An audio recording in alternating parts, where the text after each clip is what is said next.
Hello and welcome back guys. स्वागत है आप सभी का हमारे यूट्यूब चैनल एजुकेशन सॉल्यूशन में। मैं MD Ehtesham. No confusion only solution. तो आज हम बात करने वाले हैं क्लास 12 कॉमर्स के एक अकाउंटेंसी के चैप्टर के बारे में जो है कैश फ्लो स्टेटमेंट। तो आज हम ये जानेंगे कि जो कैश फ्लो स्टेटमेंट हम बनाते हैं तो ये किस तरह के बिजनेस के लिए बनता है और ये हम क्यों बनाते हैं, इसे बनाने की ज़रूरत क्यों पड़ती है। तो अगर हम बात करें तो यहाँ पर बेसिकली 5 टाइप के बिजनेस होते हैं, जिसमें से जो लार्जेस्ट टाइप ऑफ बिजनेस है वो है ज्वाइंट स्टॉक कंपनी। और एक ज्वाइंट स्टॉक कंपनी ही अपना कैश फ्लो स्टेटमेंट बनाती है। ये कोई सोल प्रोप्राइटरशिप में नहीं बनता या पार्टनरशिप फॉर्म में नहीं बनता।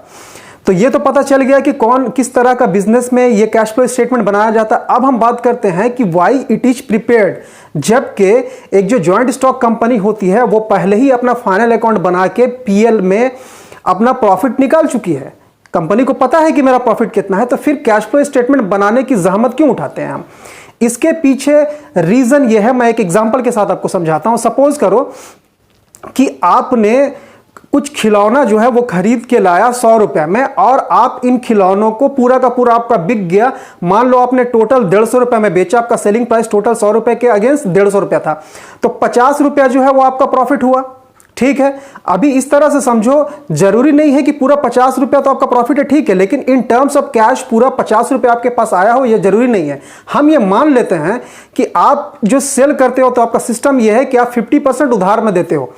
तो आपका अगर सेल का अमाउंट 50% है तो आपका प्रॉफिट जो है उसका भी 50% उधार में गया होगा। यानी कि आप जो 50 रुपया का प्रॉफिट मान रहे हो तो 50 में सिर्फ 25 रुपया ही इन टर्म्स ऑफ कैश आपके पास आया है। बाकी का 25 रुपया अभी आया नहीं है, वो आने वाला है, रिसीवेबल है, वो रिसीवेबल बन के रह गया डेटर के फॉर्म में, या फिर आपका बिल्स रिसीवेबल के फॉर्म में वो रिसीवेबल बन के रह गया। तो इसी तरह से जो कैश फ्लो स्टेटमेंट है वो हमें यह बताता है कि जो हमको प्रॉफिट मिला है उस प्रॉफिट का कितना हिस्सा इन टर्म्स ऑफ कैश हमारे पास आया है। होप आपको समझ आया होगा कि इसको बनाने की जरूरत क्यों है। तो अभी हम आगे जानेंगे कि जो कैश फ्लो स्टेटमेंट होता है वो कितने स्टेजेस में बनता है।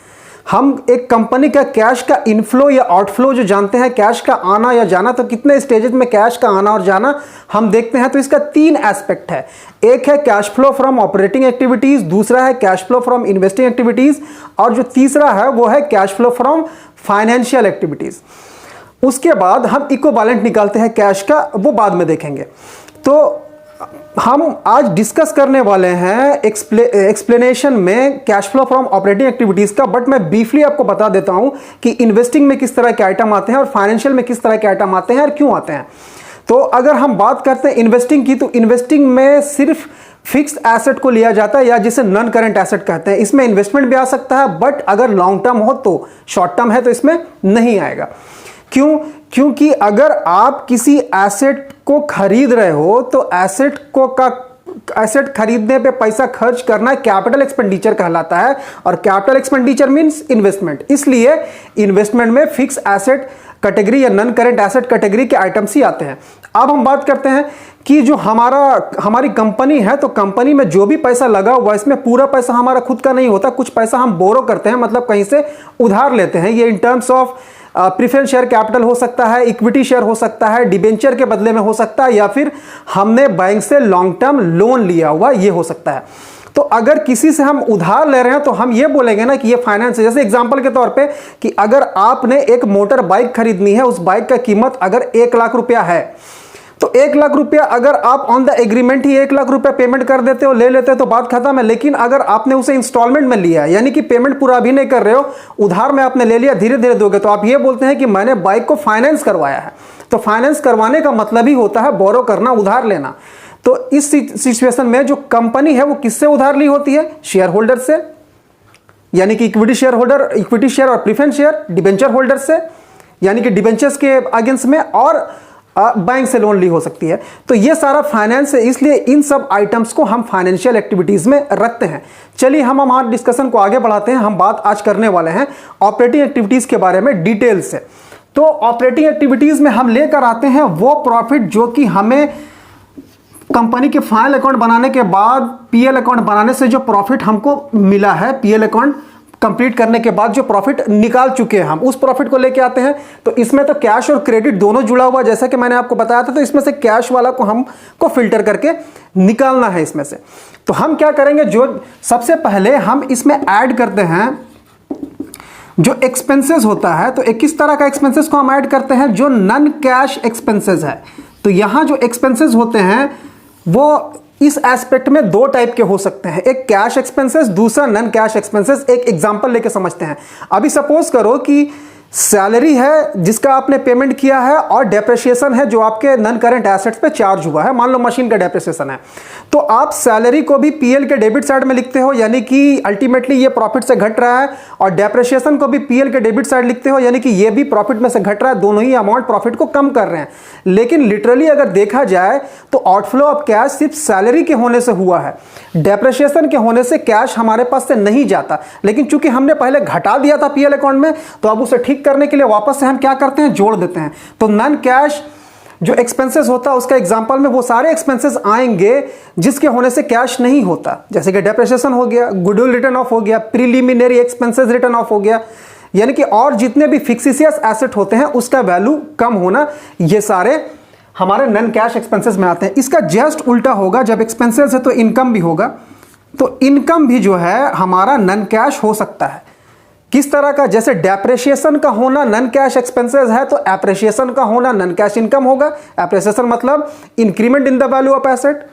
उसी तरह से जिस एसेट का वैल्यू के कम होने को डेप्रिसिएशन कहते हैं, उसका वैल्यू बढ़ा तो वो एप्रिसिएशन हो गया।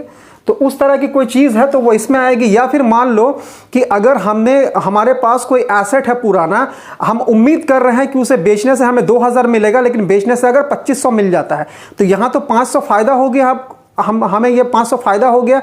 तो ये फायदा को इस फायदे को हम क्या कहेंगे, इस फायदे को हम नॉन कैश इनकम मानेंगे और इसे हम जोड़ देंगे। ठीक है, आगे बढ़ते हैं। और क्या हम ऐड करते हैं, और अगर हमने कुछ ट्रांसफर किया है, ट्रांसफर क्या, फ्रॉम दी प्रॉफिट्स, कहाँ ट्रांसफर हो रहा है, या तो किसी तरह के रिजर्व में या फंड में। तो अगर आपकी कंपनी ने रिजर्व में पैसा ट्रांसफर किया है या किसी तरह के फंड या प्रोविजन में पैसा ट्रांसफर किया है, तो ये पैसा कहाँ से ट्रांसफर होता, प्रॉफिट से ही होता। तो इससे भी प्रॉफिट घट रहा, बट रिजर्व या फंड में पैसा ट्रांसफर हुआ है तो प्रॉफिट तो घटा, लेकिन आपका यहां आउटफ्लो ऑफ कैश नहीं हुआ, पैसा आपके कंपनी के अंदर ही है। ठीक है, इसलिए इसे पहले घटाया हुआ, इसलिए हम वापस से इसे क्या करते हैं, जोड़ देते हैं। इसका जस्ट उलट अगर हम देखते हैं तो रिफंड, अगर किसी भी तरह का रिजर्व या फंड से पैसा वापस आया है तो इसे हम क्या करते हैं, लेस कर देते हैं। तो ऐसा हम क्यों करेंगे, या ऐसा किस सिचुएशन में होता है। सपोज करो कि जो कंपनीज है या जो बिजनेस है उन्हें वर्कमैन कॉम्पनसेशन फंड बनाना पड़ता है। ये एक तरह का फंड है। ये किस तरह का फंड होता है, ये किस लिए बनाया जाता है, अगर काम के दौरान कंपनी के वर्कर्स को किसी तरह का फिजिकल हार्म हुआ है तो इससे उसका कंपनसेशन किया जाता है, क्षति की पूर्ति की जाती है। ठीक है, तो मान लो कि आपने वर्कमैन कॉम्पनसेशन फंड में 15,000 रुपीज, 15,000 रुपया जमा कर रखा है, लेकिन नॉर्म्स के हिसाब से ये पता चला कि 12,000 रुपया ही रहे तो काफी है, 12,000 इनफ है, 12,000 ही रहना चाहिए। तो 3,000 जो आपका अमाउंट है वो फंड में एक्स्ट्रा जमा, आप क्या करोगे, उसे वापस निकाल लोगे, ये पैसा वापस आकर प्रॉफिट में जुड़ गया होता है। तो हम क्या करते हैं, उसे वापस से लेस कर देते हैं। तो ये तो हो गया। उसके अलावा जैसा कि मैंने कहा था कि हम जो सेल करते हैं या परचेस करते हैं, तो सेल अगर क्रेडिट में हुआ है तो रिसीवेबल्स बनते हैं, परचेज अगर क्रेडिट में हुआ है तो कुछ पेबल्स बनते हैं। तो आगे हम रिसीवेबल और पेबल्स के बारे में ही बात करने वाले हैं। तो अगर हम रिसीवेबल्स की बात करें तो उसमें करंट एसेट्स आता है, और पेबल की बात करें तो उसमें करंट लायबिलिटी आता है। तो अगर मेरा करंट एसेट्स बढ़ गया है या फिर घटेगा, अगर करंट एसेट बढ़ गया है तो हम माइनस करते हैं, और करंट एसेट घट गया है तो प्लस करते हैं। इसका जस्ट उल्टा हो जाएगा, चूंकि करंट एसेट बढ़ने से माइनस हुआ था तो करंट लायबिलिटी बढ़ेगा तो प्लस हो जाएगा, और घटेगा तो माइनस हो जाएगा। तो ये ऐसा होता क्यों है कि करंट एसेट्स अगर बढ़ गया तो हम उसे ऐड क्यों करते हैं, ये समझते हैं। तो करंट एसेट में क्या क्या आ सकता है, जैसे एक एग्जांपल के तौर पे हम ले सकते हैं कि डेटर करंट एसेट में आएगा, ठीक है, बिल्स रिसीवेबल करंट एसेट्स में आएगा। तो अभी आप सोचो कि आपका जो डेटर है वो बनता कैसे है। आपने उधार में बेचा है, उसी से आपका डेटर बना, ठीक है। यहां तो कैश वाला है नहीं, ये तो क्रेडिट वाला हो गया। तो इसलिए हम इसे क्या करते हैं, हम इसको माइनस कर देते हैं, ठीक है, क्योंकि यहां मेरा कैश नहीं बढ़ रहा, बेचने से कैश नहीं बढ़ रहा है, डेटर बढ़ गया, तो कैश तो बढ़ा नहीं है, तो इसलिए हम इसको यहां पर माइनस कर देते हैं। ठीक है, उसका जस्ट उलट अगर मेरा करंट एसेट जो है वो घट गया, तो करंट एसेट घटेगा किस सिनेरियो में? करंट एसेट तब घटेगा जब करंट एसेट्स का पेमेंट हमको मिल गया है। जैसे डेटर का अगर अमाउंट 30,000 है तो डेटर ने अगर 10,000 रुपया हमको चुका दिया है तो ही ना डेटर घटकर 20,000 होगा। तो ये जो डेटर का 10,000 आया हमारे पास, ये कैश बन गया। ठीक है, इस तरह से करंट एसेट जो है मेरा घटता है, तो उस सिनेरियो में क्या होता है, उसे प्लस कर दिया जाता है। तो ये हो गया पूरा डिटेल कि हम ऑपरेटिंग एक्टिविटीज कैसे निकालते हैं। मैंने मकसद बता दिया आपको कि ऑपरेटिंग एक्टिविटीज निकालने का मकसद क्या होता है कि प्रॉफिट का वो पार्ट हम निकालते हैं जो कि कैश में हुआ है। तो होप आपको ये डिस्कशन समझ आया होगा, और आपको अगर इस डिस्कशन से रिलेटेड कोई भी कंफ्यूजन है तो आप हमारे कमेंट सेक्शन में आकर अपना क्वेश्चन ड्रॉप कर सकते हैं, हम एज सून एज पॉसिबल उसे आंसर करेंगे। अगर आप हमारे चैनल में नए हो तो हमारे चैनल को सब्सक्राइब करें, लाइक करें और ज़्यादा से ज़्यादा